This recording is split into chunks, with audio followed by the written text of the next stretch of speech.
Or you got no sound? No sound. I need more snare on my headphones. Can you hear me now?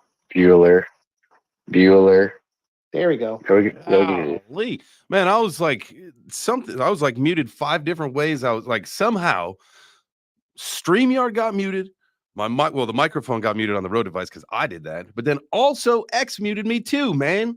It's like they don't want me to talk today. I get it. I've been a little vocal today. I had to drop some bombshells like Lady Liberty, aka y'all think Lady Liberty. Actually, the guy who designed it, the Statue of Liberty, he designed it after his brother. Okay, so that's a dude's face. So let's just that's where we're going to start today. I am wearing my MAGA hat to go vote today. I feel like it's one of those days I want to cause a little bit of a ruckus. So if Kamala Harris can appear illegally on Saturday Night Live, then I can appear to vote illegally with my MAGA hat. I hope you guys are I'm just, feeling fired up today. It's good, though. It's Tuesday. It's 9 a.m. It's election day, but it is also NF Tuesday here at Web3 Breakfast. So it's interesting how today's going to go. I'm excited for us to navigate this conversation. Some great discourse I think we're going to have today. But first, I want to say to the folks that are watching the live stream, if you are watching on YouTube, y'all are the real heroes. Shout out to you. Make sure you smash that like button. If you are watching on X, y'all are trash at liking videos, but it's okay. I'll still ask every day. It's really all you got to do is just turn your phone and then hit the heart. It's very minimal effort, but for whatever reason, nobody can do it. So, again, I feel like I'm talking to myself when I say that, but one of these days you guys will listen to me. And then not most importantly, equally as important, we've got our folks that are here in the Twitter space. Shout out to you guys for being here. Go down to the bottom right, hit the multiplier, tag some friends. Let's bring some more people in here. We're going to have a great show. I know we are. I know that we are. We got a lot of stuff to talk about.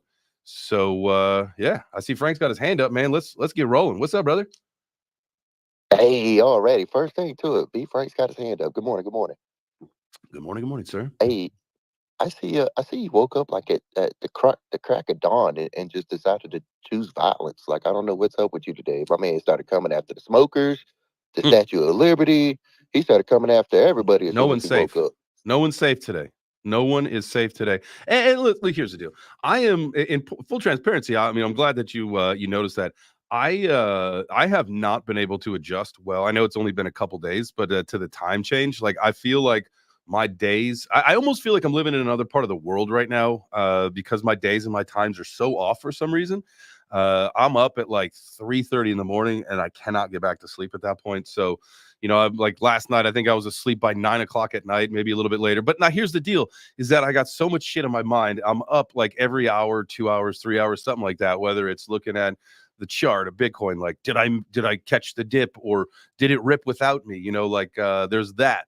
There's a lot of other things going on that I've got to, I'm checking in on that are on my mind. And so, not exactly sleeping well, but at the end of the day, I sleep so well when I do sleep that it all makes up for it. But I definitely have been tweeting hot and heavy pretty early lately.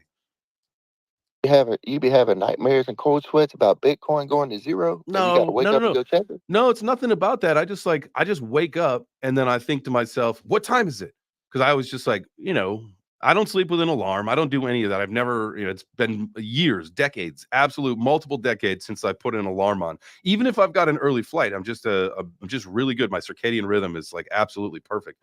But with that being said, I just wake up randomly. I do have, back and neck pain. I'm gonna, I think I mentioned yesterday I lifted heavy on was it Sunday afternoon, so I'm still a little tender like in my pecs and in my bicep area, right? So like if you keep your arms like I'll tuck my arms to my chest and I'll sleep like on like my stomach or my chest for a while, and then like my arms get like locked up, so I got to stretch them out, and that shit'll wake you up.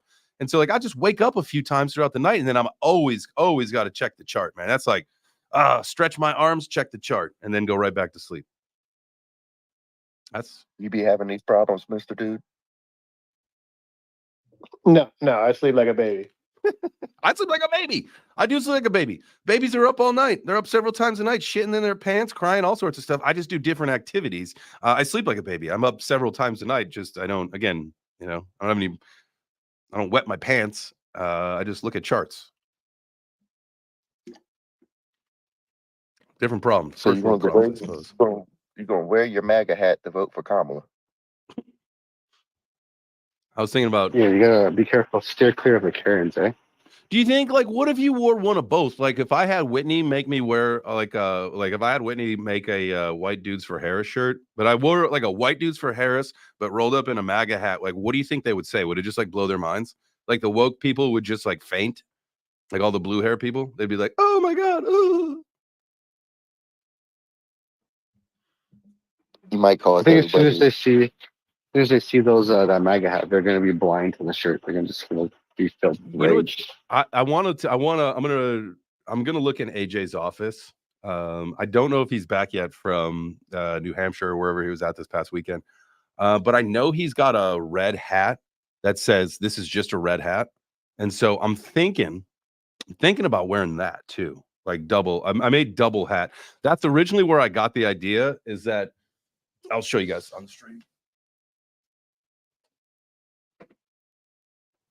Like if you He's guys are really watching trying to be stream, provocative today. like what I thought I was gonna roll up to like the actual vote is double hat. So if you guys are watching the stream, just show like a double hat, and then every now and then just do like a little like one of those kind of things and be like, yo, no, it's just my style, man. It's just a red hat underneath a black hat.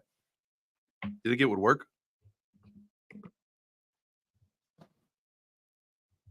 No That's one? pretty funny. Y'all are a talkative bunch. What's up? I'm not watching the stream, so I can't see the hats. I took it off already. I figured nobody wanted to talk about it, so I took it off already. Let me look at the stream. I was trying to pull up the There we screen so I go. could Now see we that. got a My little bad. fucking excitement out of you guys. Jesus Christ. What's up? Guys, we're about to hit a bull run. Why is nobody talking? Why is everybody just like, Jesus? Cheer Because we're up. fucking nervous, Jay Change. We're fucking nervous. It's election day. We don't know what's going to happen. None of you We are don't know if traders. What are Bitcoin's you gonna go nervous through. about? Your We spot don't know. bags are just We fine. don't know. Yeah, well, my bags went to zero a long time ago, and they're going to stay at zero no matter who becomes president. So Yeah, I'm just kind of down because my XRPL coins, meme coins are down a little bit today. Everything's down. Gotti's down. A lot of other meme coins are down. It's just, hey, it's that fear, that uncertainty, that doubt. Y'all, come on, man. I'm literally underneath the truck right now.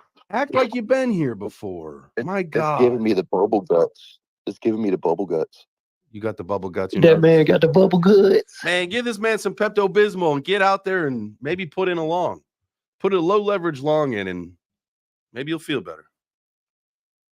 That's Why right. don't Let we him all just swing. vote for Let him Jay Change to swing. be president, and then we'll all win, right?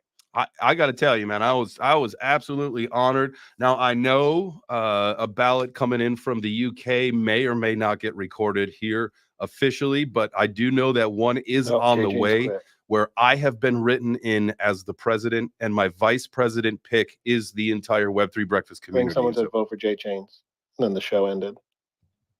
Oh, I love that, dude. I'm in. Count me in. So I will be your president, and the entire community will be my VP. So if you are in the Web3 breakfast community, consider yourself a write-in for the vice president of the United States. Doesn't matter where you live. It is a decentralized vice president pick. And I think that's probably going to go a long way with the crypto vote. So on behalf of the crypto ecosystem Pretty solid community, tactic. what's that? How? And first off, you interrupted me during my acceptance speech of the nomination. But what did you say? Web3 great again. Make Web3 great again. Make NFTs great again. Make crypto great again. Just make it all great again. Make MEGA, make everything great again. That's my platform. MEGA. Who's with me? Who's with me? Ah. Just make sure you over-pronunciate the M. Maybe it's me. Huh? Oh, yeah. Okay. I wasn't thinking like that. I love Mike's. Mike's comments from the rafters always are just like so far out there. They are truly amazing. Someone please clip that. No, hold on. I'm coming for the modern Canadian too today, because I seen him post a comment down there talking about some Bluetooth is the worst technology ever or whatever, but he's using Bluetooth every day. Well, I'm held hostage. I have no choice. you should. Do you use an iPhone or do you have a Android? I have an Android, but I'm at work, so I have no choice but to use earbuds. But they have good earbuds with like actual noise canceling. Yeah, these ones have been pretty good, honestly. What's perfect? The show is right around coffee time, so everybody's usually just in the office fucking the dog. So it's perfect timing. I'm literally underneath the truck doing an oil change right now. Nice. It's quiet until someone uses an impact drill or some other kind of very loud power tool, a compressor. Pretty much, but the compressor's like upstairs. You wouldn't be able to hear from here. There you go. So are you like down below like where they drain the oil, like like you have to take like the ladder down there, or are you just like laying on like a roller underneath a car? Yeah, I'm laying on a roller right now on my back, rolling a car, holding my phone and chatting. I've always wanted to go to the underbelly of an oil change place and see what that's about.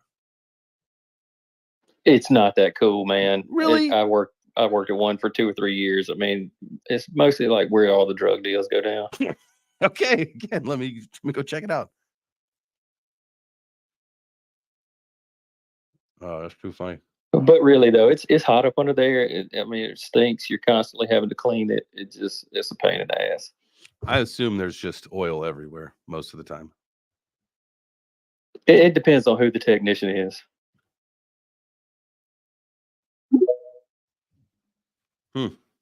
Man, that was back in the early days. Y'all got me going back to right after high school. That's crazy. Where did you work? What, like AutoZone or what are they called? No, it was just a local oil change chain. We had like 3 stores in town, so just depending on what day it was, you'd work at one of the stores, and one of them was full service gas station and propane and all that kind of stuff. Nice. But like I said, that was for a couple of months, and then I moved to go to college. So it was all right though. I enjoyed it. Easy job. But I've always like I mentioned earlier, I think it was this week probably. When I was in high school, I did autos class, and so I always enjoyed that, like even at a young age. And for a pretty decent part of my life, I was actually I was working down in Cape Coral, Florida, and I was running a boat rental company for some German guy. And it was basically, I was like in my early 20s. This was an absolute fantastic time in my life, but like. All the boats, it was just in a house on the canal. If you guys are not familiar with Cape Coral, Florida, it's on the Gulf side, kind of near Fort Myers. Everybody knows where Fort Myers is because there's some crazy statistic, like 97% of all Cops episodes were filmed in Fort Myers, Florida. So it's definitely like a strange place. But anyway, Cape Coral is a beautiful little town just north of there, and it's a lot of it is set on the canals, and those are just in your backyard. You've got a waterway that you could tie down a boat and whatever. So we had a couple boats there right across, and this was a side story. There was a bait shop right across the canal from us, and this was probably one of the most amazing experiences of my life. When I was doing this, was that I would just take a boat, go over to the bait shop, grab a couple, and then you're right there, right in the canal. You could catch mangrove, snapper, rainbow. You could get some grouper, all sorts of stuff. So man, I just throw out a line, catch something, fillet it up, grill it right there in the backyard. That'd be lunch. That was something else, man. That was another time. Yeah, that sounds sick, dude. That was another life ago, though, dude. But yeah, that was a ton of fun. Why were we talking about that? Oh, bro, we were just reminiscing. Ain't nothing to it. Oh yeah. There we go. Oh yeah. Oh yes. Yeah, about the engines and all that stuff, because you were pit. working on cars at the auto shop, and so that's where I like really got a lot of opportunity to get inside of boats and working on engines and doing engine swaps and all that kind of stuff. And so those were my grease monkey days spent on boats, which was a lot of fun. A lot of fun. I don't know, they always say the best time to own a boat's the first day and the last day. Mm-hmm. And they were all someone else's boats. And so I just got to work on them and rent them out and take them out and have fun. I didn't have to worry about owning any of them, which was great. Because I can tell you, after doing that job, I would never actually own a boat. I would join like one of those boat clubs where you you have a membership. Like Austin had them. I don't know where else you can find them, to be honest with you. Maybe they just on certain lakes or whatever. But you join like a membership and you just reserve a boat when you want, and you can take it out. You don't ever have to worry about the maintenance and the ownership and all that bullshit. It's all fun. No headache. Wait a second. I know about timeshares. I know I keep hearing this guy on the radio talking about if you want to get out of your timeshare, but I Yeah. don't have one. Could you imagine like those like timeshares have to be banned now, right? Like they're not a big thing anymore. Do you hear about people still selling timeshares? I mean, the people who are selling timeshares are the people who got suckered in like the 90s and the early 2000s, right? Yeah, that'd be my parents. I didn't mean to say it like that. But it's the truth, though. It's the truth. I've told them 1,000 times, like, y'all have got to get rid of this, but they still use it. I mean, they'll go on trips and just be like, well, we're going to, Arizona this weekend. I don't know. Or whatever. It works. It works, I guess. I don't know. Yeah, I mean, I would say Airbnb would have totally destroyed that market.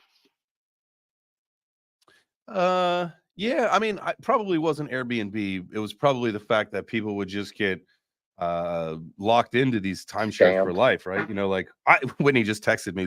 That's right.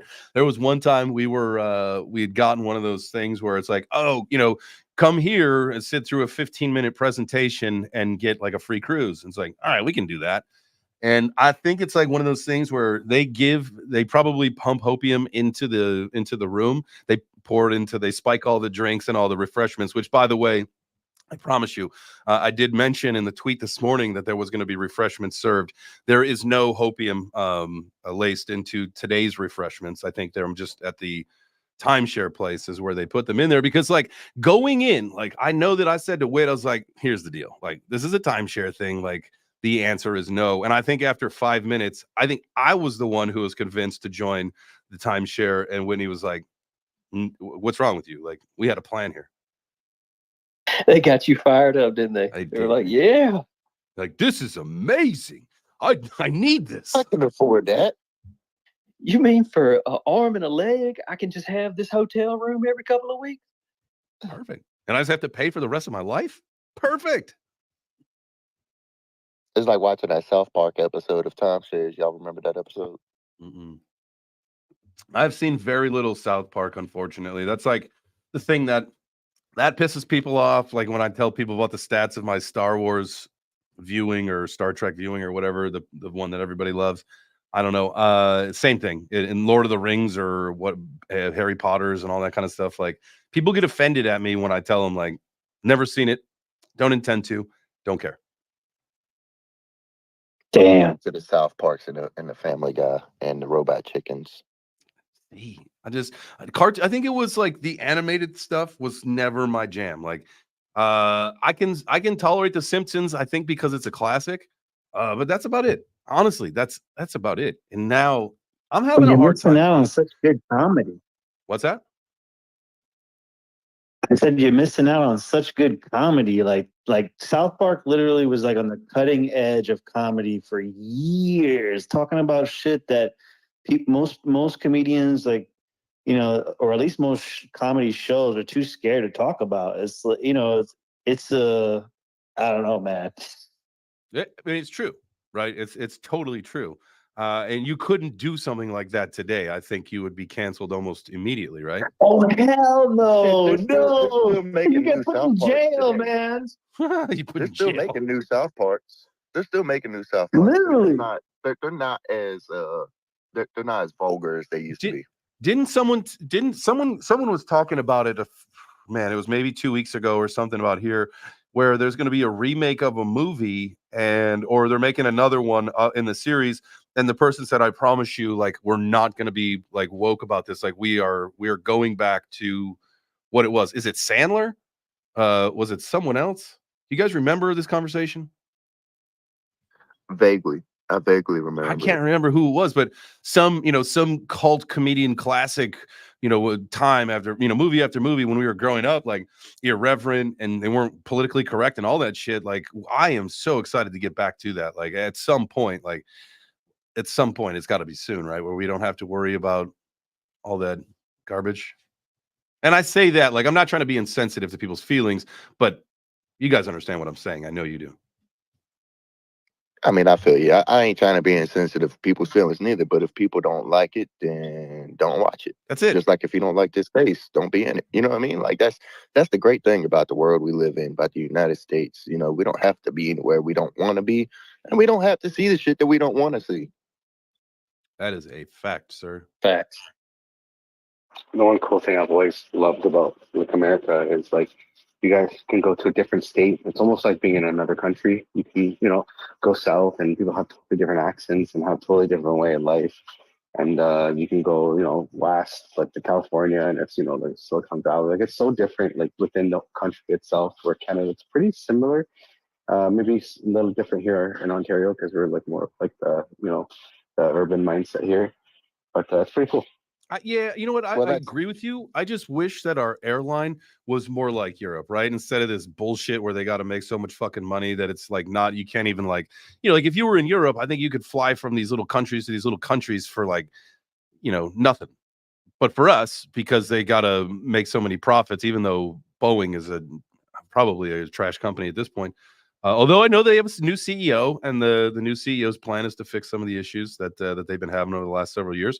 But it would be nice if it was like, if everything was like Frontier. Man, I think I just shot myself in the foot. Do you guys have a train system that goes across like the U.S.? Not as good as you think. There's trains, but people don't really take the trains here. Some people do. Yeah, like when I went to Japan, like the trains there are insane. They go like 200 something miles an hour, and they just like you can get all across Japan like super fast. It's I wish we had that kind of stuff here. I know that but Japan's super small. Yeah, there's a couple places throughout our country where they want to put in those hyper trains. There was when I think maybe towards the tail end of where are we at? Maybe it was in the teens or whatever. I don't remember when they were talking about it. But going from California's been trying it for 20 years and still hasn't succeeded. Yeah. California has. I know that they wanted to do something like Chicago to Pittsburgh. To do one of those high-speed trains from there. Texas has been talking about it as well with Elon down there with Tesla. I think trying to go San Antonio to Dallas, if I'm not mistaken, because I-75 right there is just, or is it I-75? What is it? 35. I-35 in Texas is basically a straight line, so they could rocket ship you from San Antonio up to Dallas, baby, to the DFW area. Welcome to Texas, y'all. I don't know if I'd trust a high-speed train in the U.S. I mean, we can barely keep the regular freaking trains on the tracks as it is, Well, what if Elon keep the trains on the track and the bridges in the air? I mean, what? Yeah, I would rather, and say, you know what? Sometimes that does make ground travel a little bit more attractive. I wouldn't take the Greyhound bus. If you don't know what the Greyhound bus is, that is like, it's really everywhere. Bus systems everywhere. When I was living in Florida, one time I wanted to take the bus up. I mean, where the hell was I going? I can't remember, but I was living down in South Florida again and shot up on the bus somewhere. And everybody that got on the bus down there was literally, because I'm pretty sure it was the Fort Myers terminal, you get $100 and a bus ticket to anywhere in the country that you want to go when you get out of prison, right? And so like, man, oh man, that was a experience for me. First time riding a bus across, like not across the country, but several hours. Not knowing the situation. Go ahead, Neil. Yeah, I didn't want to interrupt your thought. But now that Elon can shoot rockets off and land them, is that the new airliner? Probably. Man, could you imagine that? If you got $1 million. Could you imagine that? Like you do a service like from like let's just say New York to LA, right? You take a rocket, you ride a rocket. How fast do you think? Takes you 3 minutes to get there. Golly, dude, that would be wild. It's like it would take you longer. It would take you longer to like level off and come down than it would to shoot you across the world, across the country. And you'd have banging Starlink internet, have freaking the whole 3 minutes, the crispest 120 frame servers. Was it like I don't know if it was last year or 2 years ago? There was like a CSCS. If you guys follow like the whole conference there that they got, they have this. It was a Hyundai or Kia partnered with Uber to make like a flying car that will drive you. It's fully automated and will drive you to or fly you to where you need to go. Man, I haven't seen that, but I have seen these. It's like the drone cars. Is that what you're talking about? It's got like 8 propellers on it, so if 1 or 2 of them goes out, you can still keep flying. Yeah, no thanks. Yeah, exactly. It's fully automated. I think that's I think we're going to definitely have that in the next probably like 30, 40 years. I think we'll have more like Uber will expand to like certain cities will be able to fly from place to place via these fully automated drones. Well, in Dude, Phoenix, Eh, my Yeah, bad, it- nigga.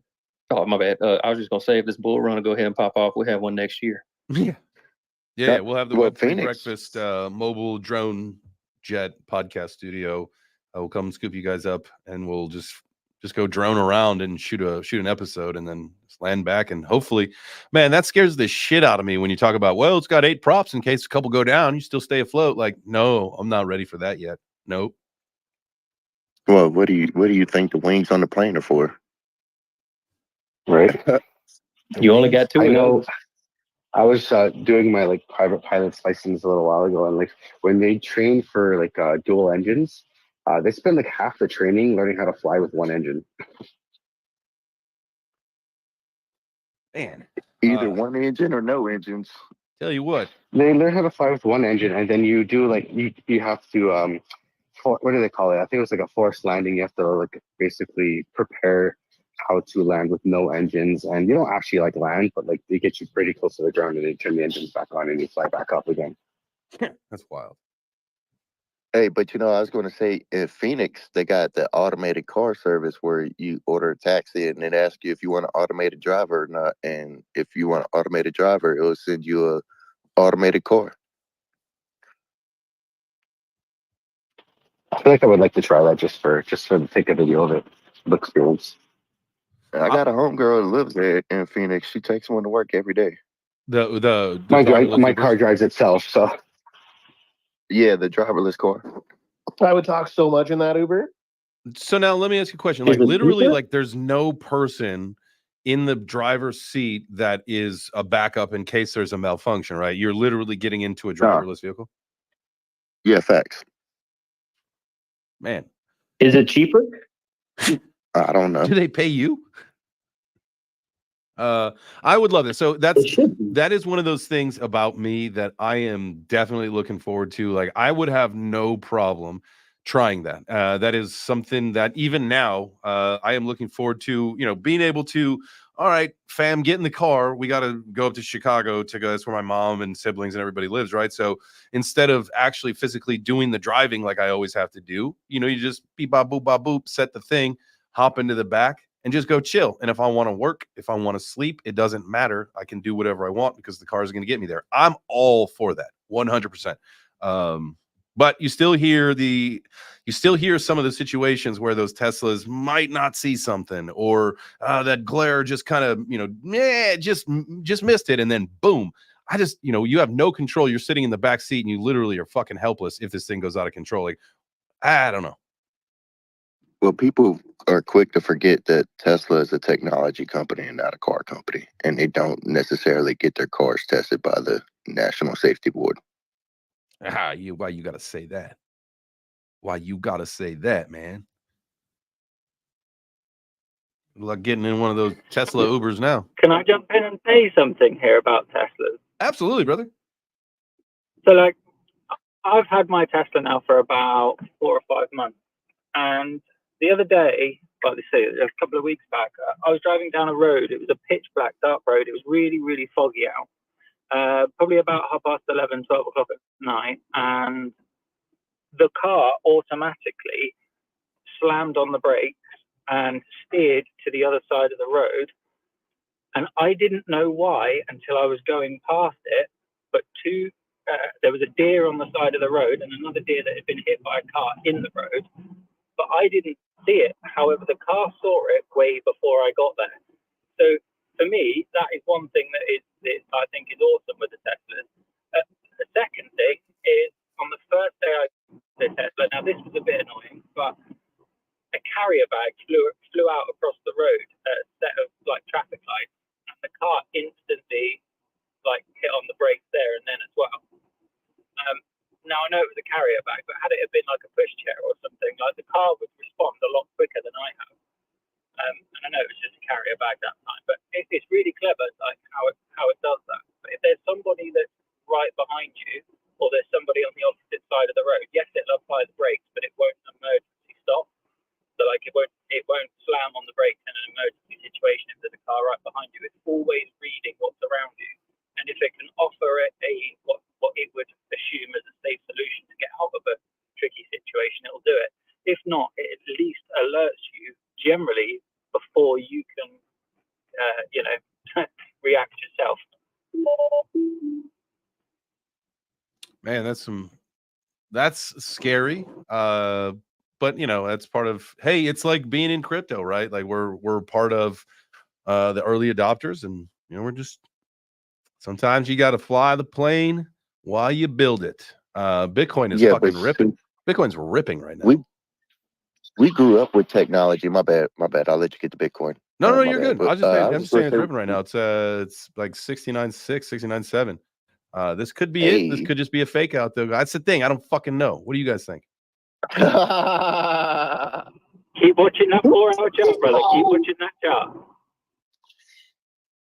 I'm stuck on shorter time frames, man. I'm looking at the 48. Man, it's funny. Sometimes I'll look at it, like when I said Bitcoin's ripping, I think I was on the 5 or 10 minute chart. It's a good candle. We know that there's going to be some volatility though. Hell yeah. Are we trading today? Man, I've got an order set for 65.5. I've got 65.9 set. I think we're gonna go. I see it. It's ripping up towards 70, but I think we potentially will get rejected at some point and come back down. Like we've got to have rocky volatility both directions, right? Or else like you can't just. I mean, that's the name of the game today, right? What do you guys think? Anybody want to chat about this? Please feel free to come on up. You can raise your hand. We'll bring you on up to the stage. That's the whole point of the show, is to have a community conversation. So we can get into the main topic today, that is digital assets. It is election day, so you can tie your comments into it, or they can be strictly about NFTs. I know that we've got some strong opinions one way or the other about where things are going in the next. Well, we'll say with the election, we'll say in the next 48 hours, but with crypto, man, I'll tell you what, we are primed and ready to go. But I just, you just never know. Is this the one, or is this the fake out to go shake people out before we really launch? Hey, can we check in with Matthew and see if he got back in time, or did he find his coins? Did he find his holders? Did he find his We coins? need to know. Y'all, it was so fucking stressful this weekend because I had Coinbase holding assets. I had to send them to a new custodian. And then it was like over the weekend, and I was like hoping they would be able to help me get allocated. And I didn't, like, their platform wasn't super intuitive. And Sunday night, we got everything like allocated back to where we need to go. We've definitely got our cash on the sidelines to dollar cost average as needed, or buy the dip if Jay sees it going to 55 or 65, not 55, sorry, 65. I think that's definitely a possibility. But I feel like one thing to keep in mind too, the opening of the market, usually around 9:30 in the morning, you'll see some BTC pumps, because that's when the traditional market opens. So people probably buying ETFs, and all those signals kind of carry on for a bit of a bullish day. You kind of get a little bit of morning activity around this time. So will be interesting to see if that holds. I am putting my chips on I don't think we're going to have a solution today, or I don't think we're going to have a decision today. So I think that volatility might consist for another couple days, which is why I've got like cash on the side here to kind of make those adjustments as needed, buy a little bit extra, or keep vigilant over the next couple days. Yeah, I mean, I love that. Remington over on YouTube said it exactly the way that I think it. Shake it out to break it out, baby. Shake out to break out, LFG. Exactly. It's how it all works. It's how the system works.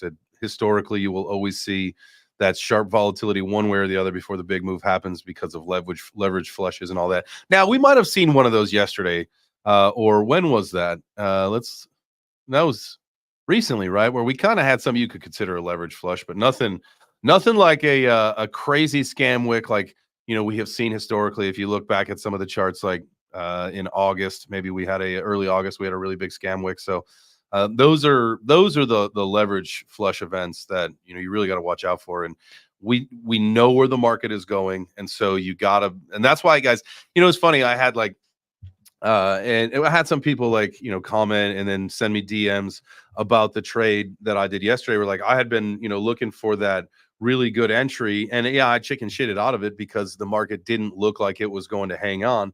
And so, did it go down lower than my original entry? It did, but it didn't sustain that. It went back up. And at the end of the day, like I took my profit, I took my money off the table and said, you know what, I live to fight another day because I don't know what's going to happen here. We do expect to see some volatility. And so at the end of the day, what I can say to the people who, like laugh at like $240 versus like a couple thousand, it is what it is, man. Like slow and steady wins. This is a marathon, not a race. And I think there's probably a lot of people that could speak to, risk mitigation and all that stuff and how things work. But I, historically, I have been a cowboy when it comes to my trading. I'm a zero, you're a zero or a hero kind of guy. Go big or go home. But at the end of the day, that's also what got me just like wrecked in the last run. And so over the last month and 5 days, since October 1st, we started that 5K portfolio for the afternoon show at 1,000 in the Femex account. It's now up to like 3,900. So, like slow and steady, I'm just stacking up small wins, small wins, small wins. One of these days I'm gonna hit my big pop. And I'm not exactly worried about it that it didn't happen yesterday. But one of these days, man, you just be patient, you find your entry and you get in and things work out. You understand the market, it ebbs and flows. You wait for an ebb, and then when it flows, baby, you ride the tide. There's a lot of metaphors. Jay, what's funny is that you talk about looking for that big pop, and your strategy right now is going to be great because when you zoom out a couple of years from now, you're going to see that big pop, and it won't have happened all at once. It will have happened over the course of time. You're darn right.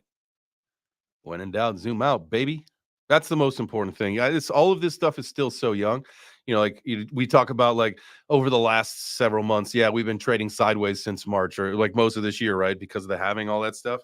But I mean, if you think about like historically, and we talked about this yesterday too. Look at early 2023 when Bitcoin was like in the teens or wherever it was, right? And now we're like a touching all-time high. Guys, this is insane that an asset like this has performed so well, yet somehow we still talk negatively or think like any kind of bearish thoughts. Like this we're early, man. And this is how you get rewarded for being early to the party.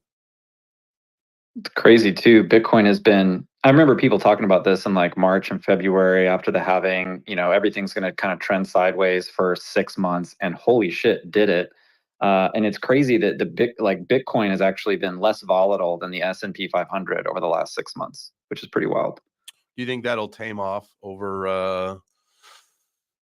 No, actually, it's going to only get better because of next year, right? Do you think like the traditional stock market will experience a bull run as well? I think there's going to be. I think there's going to be wild volatility. In the traditional market, especially if there's things like in America that happen, if there's like shocks to the macro economy, like if there's a war situation or if there's private credit, like guys and gals, there's people who got like $800-900 car payments right now. Like car repossessions are on record. Like buy now, pay later is on a record. We don't even know really what the exposure is to the private credit markets with buy now, pay later. Like there's a looming credit crisis, and like as Warren Buffett would say, when the tide goes out, we find out who's not wearing swim trunks, and we're going to find out pretty soon. So Matt, do you think the S&P 500 is more volatile because it's basically been being carried by Nvidia, and not all the other stuff are not doing so well right now? Yeah, I absolutely think that that's definitely a big consideration. When you look at the S&P 500 consisting of mostly 7, if not 2 or 3 stocks, the volatility is going to depend on the beta of those stocks in general and have so much less weight for the other assets in that index. So I agree. Like I think that that's pretty wild that that's happened. And if anybody's kind of looking at that as a potential trade, like the S&P 500 is kind of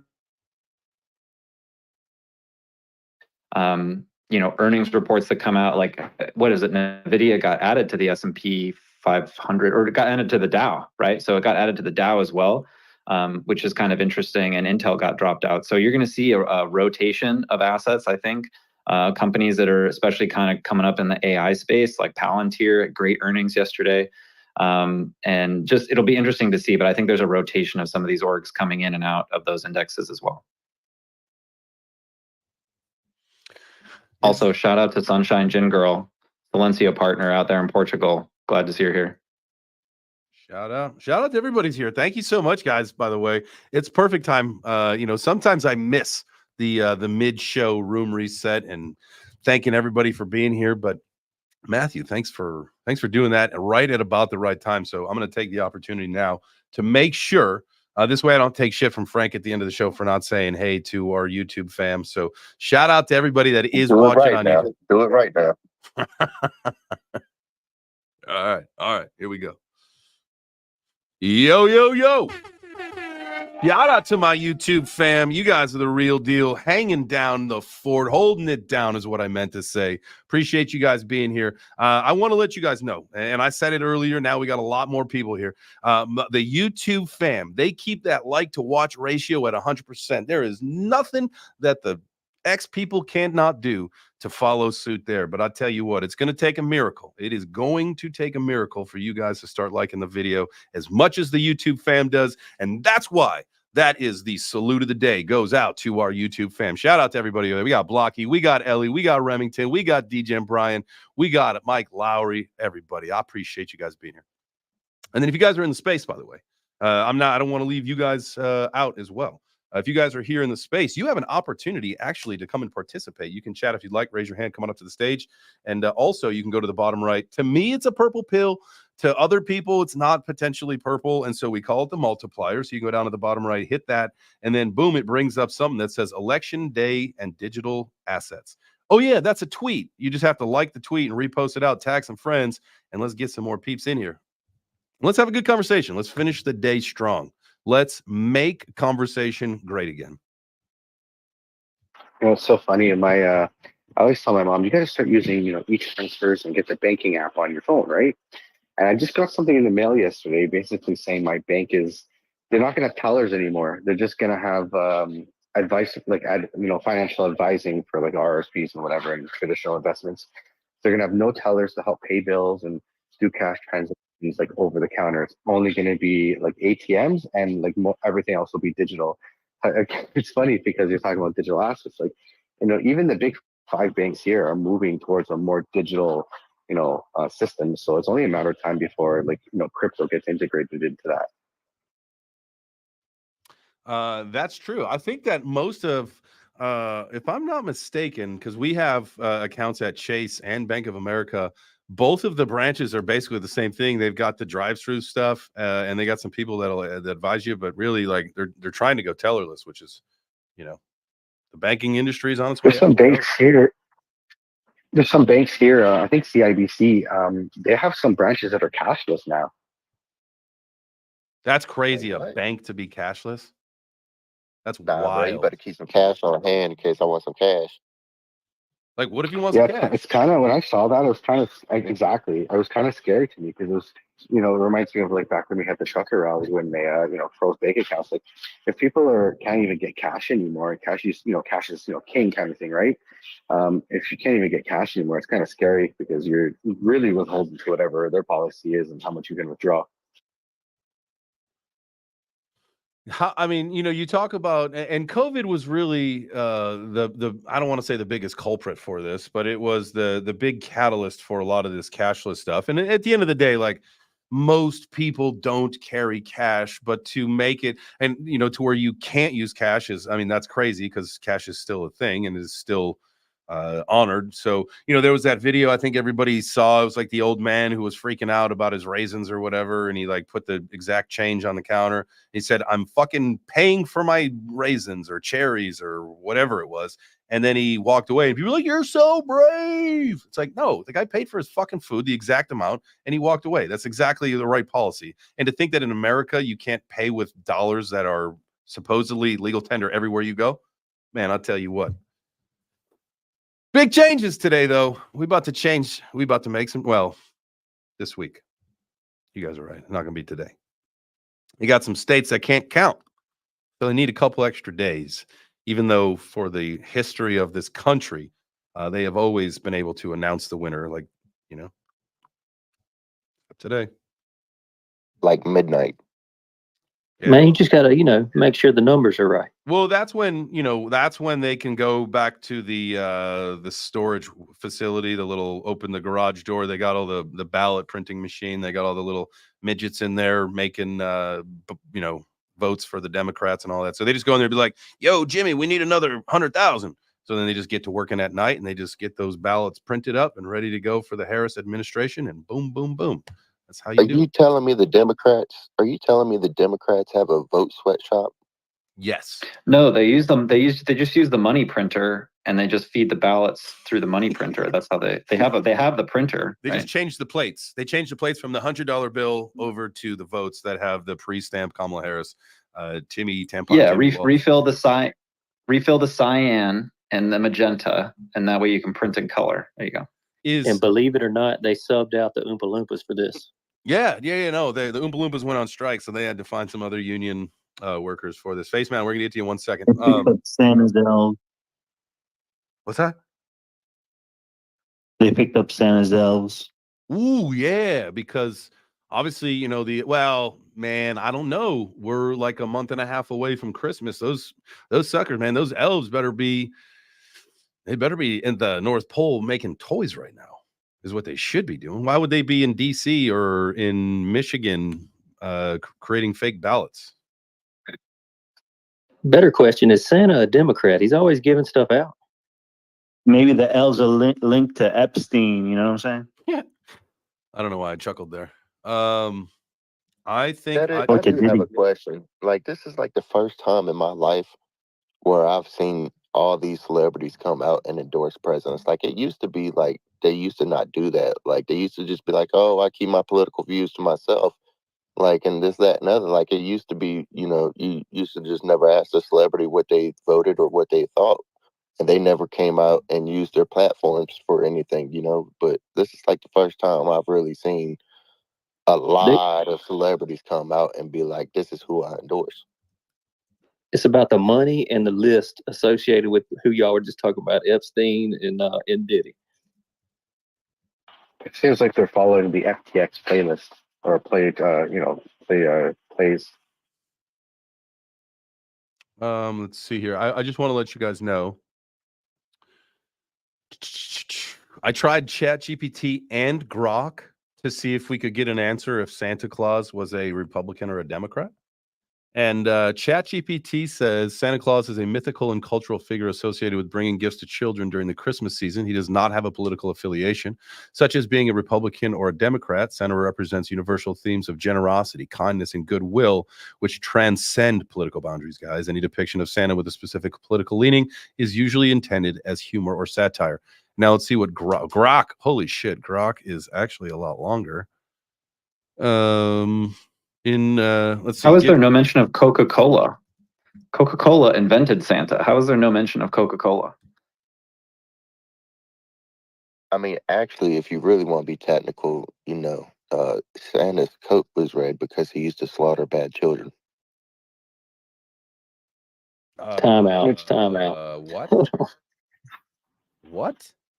I actually watched something about this, about Santa and Coca-Cola, and they basically fabricated him because the Christmas was not popular back in I think it was like the 1800s when Coca-Cola was founded, and so it was actually Easter. So what they did is they were realizing that people were not really drinking Coke in the wintertime. It was more of like like treated as a summer drink. So they basically made Santa Claus off of Kris Kringle, which is like a chimney. He was a thief that would go down your chimney and steal your shit from your house. He was a chimney sweeper by day. And so they kind of took it, they put him in Coca-Cola colors, which is, red and white. And they made him old and white. And they put like Coca-Cola colors in his cheeks to give him the red cheeks. And that's how Christmas was born. They changed the entire demographics of Christmas. And now that's the holiday everybody celebrates. And the candy canes, as B. Frank pointed out, the candy canes are red to represent the blood that would drip down from the roofs after the slaughtered, people. So that was symbolic. You guys. Holy shit, I'm so confused. Me too. I don't even know if I want an explanation. Before Santa was good, Santa was bad. Okay, we'll put this in Like simple Billy Bob terms. Thornton band said? Before he used to give out presents, he used to That was a take great vows. movie. Where do you find this? Where, like, if I want to research this, where do I go? Coca-Cola.com. No way. Dude, Modern Canadian's right. Like, that's exactly how this came up. Like, he's a fictional character that was created by a conglomerate to get people to drink more Coke. Yeah, I can. I don't have a post up about. I can send the link in the Web3 breakfast chat. But So see, what? I thought ChatGPT. Christmas was linked to like a Scandinavian country or something like that, but just not Santa Claus. Saint Christmas was Nicholas is a celebrated, 4th but century it wasn't like the most bishop. popular one. Saint Nicholas is a 4th century bishop in a small Roman town. Yeah, he took care of the kids. He was very kind and generous, and he had some good wealth, and he helped the poor and sick. And so, you guys with your shitty ruining Christmas. And I bet he didn't Epstein them.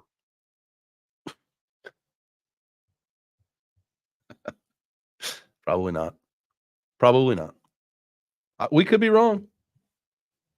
We could absolutely be wrong. What's everybody That's got a planned fact. for today? Is anybody voting? Have you already voted? I voted by mail. Nice. I don't The know, man. I'm people- kind of torn. I got a guy that I don't want to vote for because he sent money to Ukraine, but the other option is just worse. The lesser of both evils, as they say.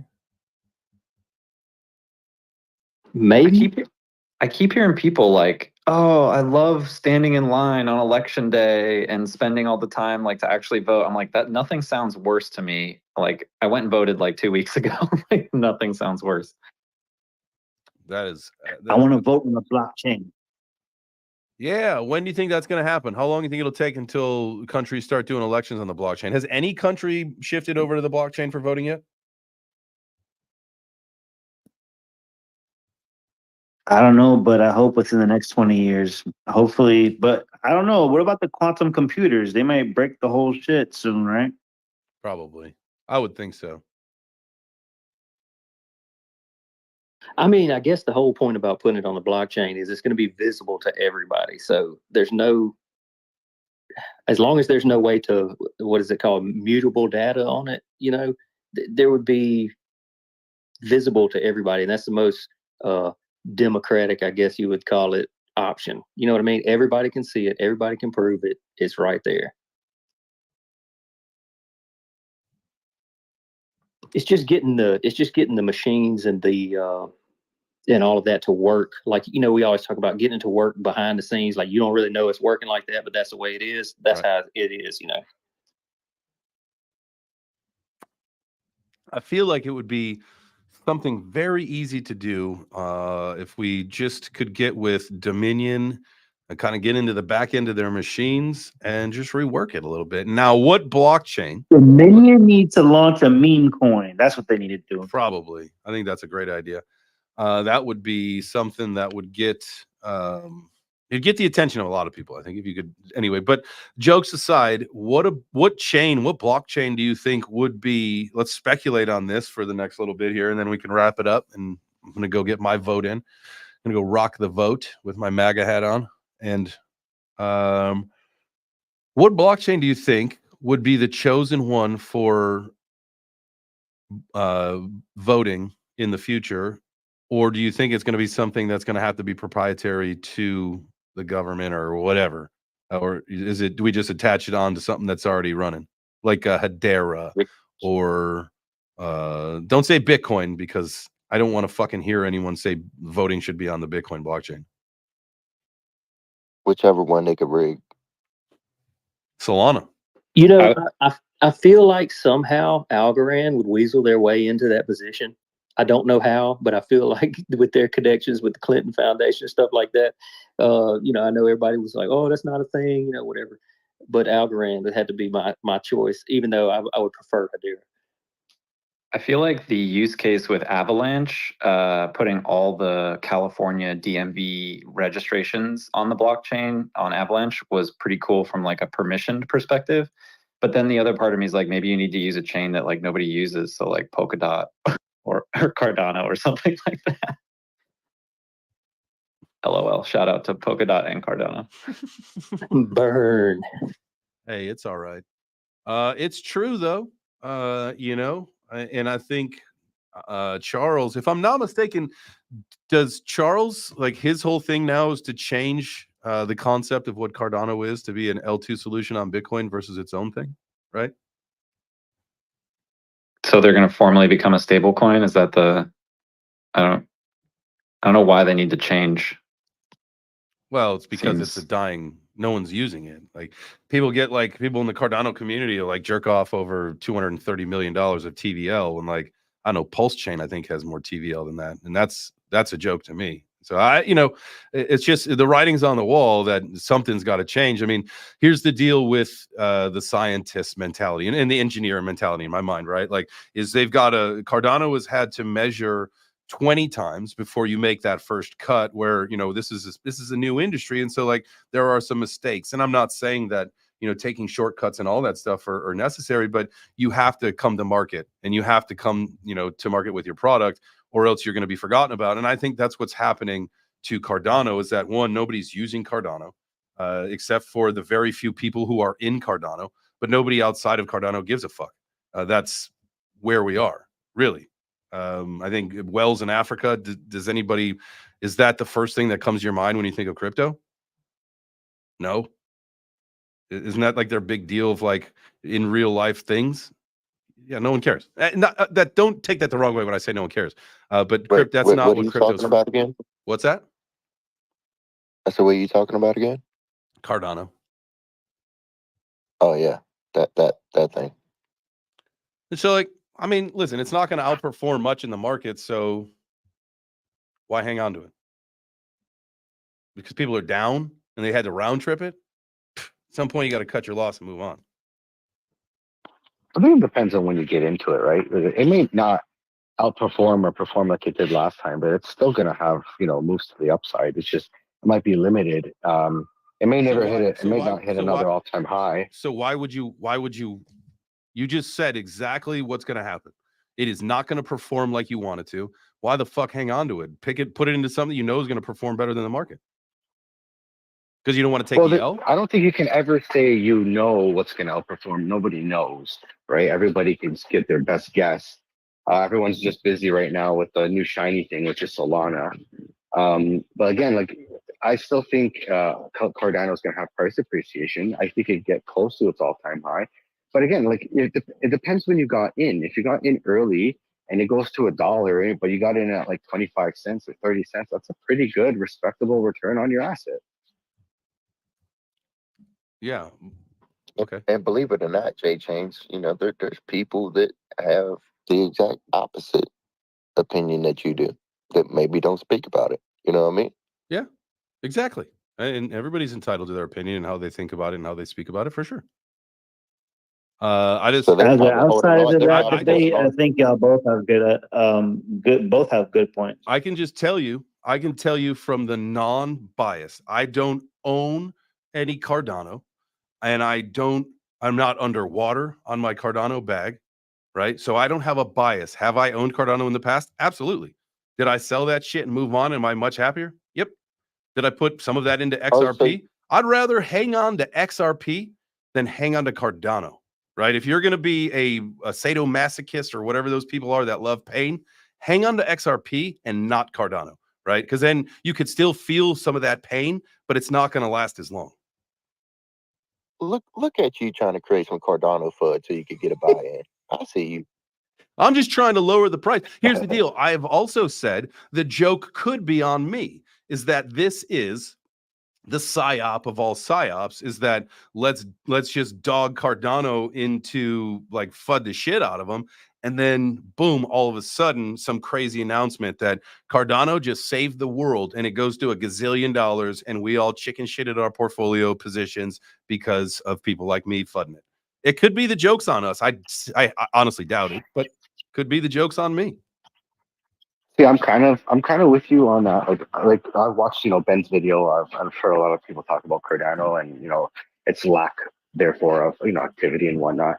And you know, actually, that's why I picked up VeChain. I'm like, you know, okay, let me hedge my bets here. Like, I know, like, I got in Cardano early. My mindset was like, and like, this is my mindset. Everyone's gonna have a very different, you know. I'm more risk adverse when it comes to crypto allocation, so I'm only really in the big blue chips. I don't really focus on too many meme coins and, you know, all the things down the pipeline. I'm just trying to make capital, and then, you know, once I feel like I make enough capital, I will, you know, go play. You know what I mean? So I got into Cardano at like 25 cents back, like in 2022 when we were at the bottoms. I bought a bag, and you know, my thought process here was, okay, you know what? If it goes to $1, I'm okay. If it goes to $2, great. But I can't see a world where Bitcoin goes to 100,000 and more, and Cardano doesn't at least hit $1. But So that was my but thought process here. Two things. One, you're round tripping Cardano, and I get it now. Two, what the fuck does Cardano have anything to do with Bitcoin? It doesn't. I'm not round tripping. I bought in the bear market. I did not hold any Cardano in the 2021 bull run. I was mostly in Ethereum, to be honest, because I was a miner. So I went shopping in the bear market.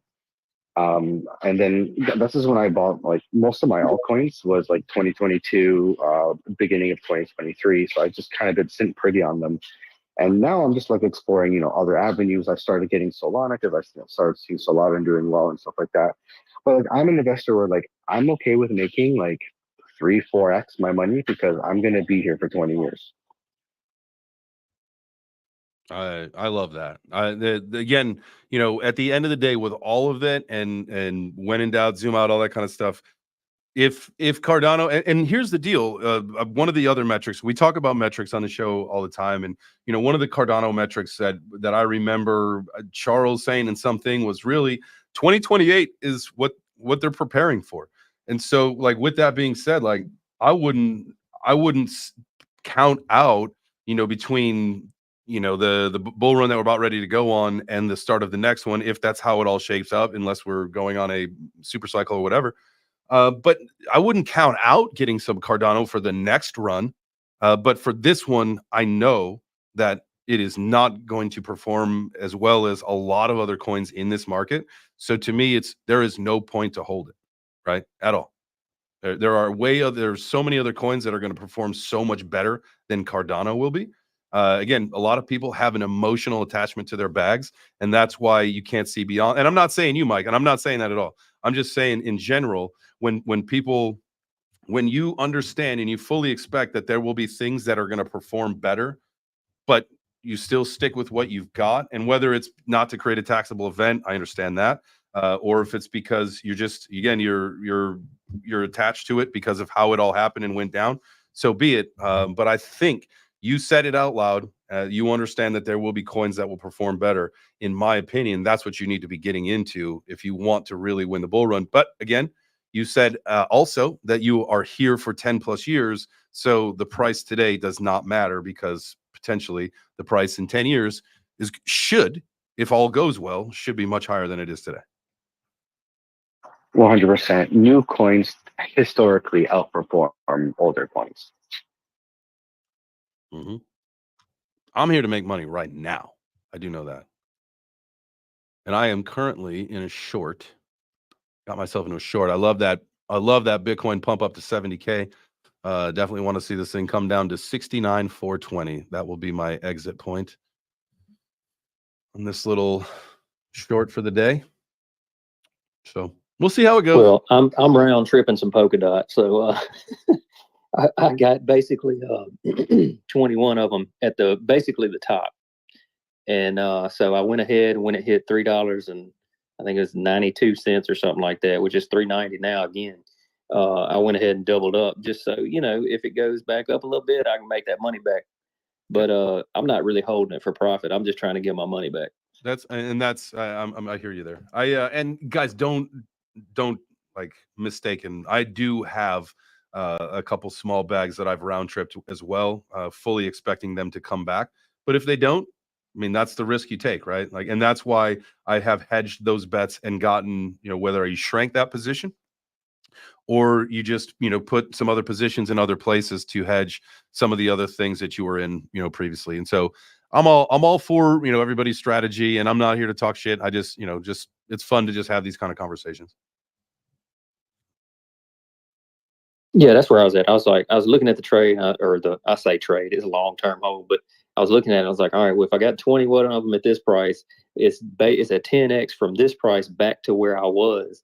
I'm probably not getting a 10x out of this thing, so I'm gonna have to go, put a little bit more in for maybe like a 4 or 5x, and just enough to hopefully get my money back out of the 90% that I lost. Yeah, and I'm fully understanding that. Like my approach to investing is I'm probably gonna be able to not make as much money as I could. But again, like I think I will make up for it for just the long-term investing strategy. I mean, it all goes back to, the saying, it's not about timing the market, it's your time in the market. And if you plan to spend a good amount of time here, then your time here should be rewarded, especially getting in as early as it is. So, I mean, everybody's got their own strategy, and everybody's got their own risk aversion, and I love that. And that's what makes this such a cool thing for us, is that we can sit here and we're not a stock group, and I imagine even if you were in stock groups, you've got something similar. But to me, crypto and Web3 is just it's a little bit more special. And we all know each other, and we've been having these conversations now for well over a year with each other. And this is just, to me, it's one of the coolest experiences that we can get together and have these conversations about whether it's our investment strategies or best practices or memes or whatever it happens to be, right? And I'm appreciative, and I'm gonna get ready to go, because I've got to go get my vote in, and I've got a bunch of shit. I got to get a haircut. I got to take pictures for these promo things for the Crypto Fight Night thing, so they can actually do a big full-scale production announcement and stuff. So I got some stuff to do. But all of that being said, guys, I do appreciate everyone being here. And we had a good sized group in here for a little bit, and sometimes the conversation tends to steer in a weird direction, and I love that. And I think that's what makes us a unique community. And at the end of the day, no matter who the fuck you vote for, I don't care. I don't care at all. I've been more politically vocal this year round than I have in the past, because I understand the attention economy a little bit better now, and it's better to make a little bit of noise, maybe lose some followers, but then get them back because people know that it's just bullshit anyway. And so that's been the whole goal. I mean, this is this is what I do, and so being able to participate and have some fun and make light and make jokes, and I do that same shit with like crypto and blockchains and all that stuff, guys, is that at the end of the day, again, I don't care who you vote for. I'm just glad that you're here and that your opinion matters, as far as I'm concerned, when when we have conversations. And so everybody has been respectful, and I love it. Matty J, what you got for us, brother? Mike, check, how we doing? Good to go. Yeah, I think you guys brought up Cardano and XRP. You've mentioned some of the bigger blockchains. I don't see how I'm more high risk than that. I think those blockchains. The XRP is about $30 billion market cap, and people are telling me, people from the OGs are trying to tell me crazy numbers. We've seen all sorts of numbers from the XRP army. 589 was the big favorite back in 2017 when I owned it.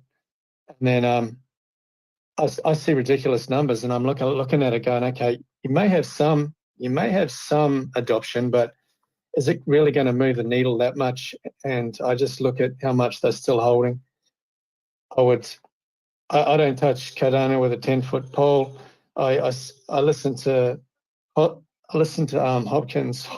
Hopkins, whatever his name is. I've listened to him for years, and man, I smell a grift. I'm sorry, I can't get there.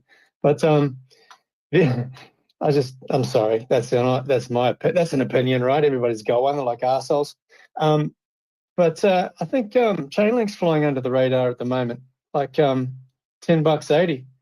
And if you're going to talk adoption, I think we're getting to the point in the overall cryptocurrency space as a whole where the percentage of holders and the percentage of users is going to start creeping up a little bit faster than expected, because it's actually getting used and adopted. I mean, you mentioned Polygon. What a great example. That's getting adoption. That's going to move the needle. People are going to realize, like you say, they're going to wake up one day and say, holy shit, Polygon. And then same thing for Avalanche. Holy shit, off the grid. We're seeing huge numbers. And I think that Chainlink is flying a little bit under the radar as far as how much behind the scenes adoption they're picking up and attention they're getting from the big players. You think what's going to have as far as, I love Chainlink. I own Chainlink, but Pith to me, it's got a smaller market cap.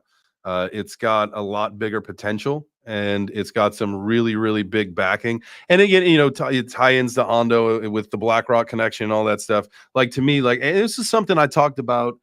Golly, I don't know if it was yesterday or sometime this week, where at this is where I'm at in the stage of the game with crypto for me, is that I'm picking my horses as far as industries and verticals go that are going to lead that particular thing. Like, I don't want to dilute, I don't need 5 gaming cryptos. Like, I want the best that I think is going to be the top, maybe one other one. I want the absolute best RWA play. I want the absolute best Oracle play. I want the top based on these ecosystems, because those should be the best performers. And why wouldn't they be? Now, does that mean that Chainlink it will not perform as well as Pith? No, that doesn't mean that. But I feel like because Pith has a smaller market cap, there's a lot more potential to get some more X's. And the whole point of this bull run for me, I'm not picking projects that I want to invest in for the rest of my life right now. I'm picking projects that I want to X my money so that I can get myself and my family into the position to where we're good, that kind of thing. And everybody should be thinking that same thing. Like, I'm in it for the tech, but I'm also in it for the fucking money, and so should you be. Like, that's why you're here early, is you have that opportunity. So fucking take advantage of it. Don't be a bozo. Anyway, I think that's about it. I love you guys. I appreciate you guys. I've got to go vote, go get a haircut, go take some photos and videos, and then I got to be back here. And so 4 p.m. I don't know why I do that sometimes. Maybe I just need to. MAGA hat. Huh? MAGA hat, Kamala shirt. You're set to go. Yes, and then a probably, what would be a good bottom for that? Like a Speedo? For sure. Maybe I'll wear the Chattahoochee Daddy to go vote with a MAGA hat and see what they say. No shirt. You should have Corey's Pikachu underwear. Assless chops. There you go. We'll shock the world. We'll take them by storm, baby. We'll have fun. You know that. We always do. And I hope that you guys have a very wonderful day today. Remember, if you've not voted and you're here in the U.S., get out there and vote. I don't care who you vote for. Just do it. It's your duty. It is your civic duty. Your voice does matter.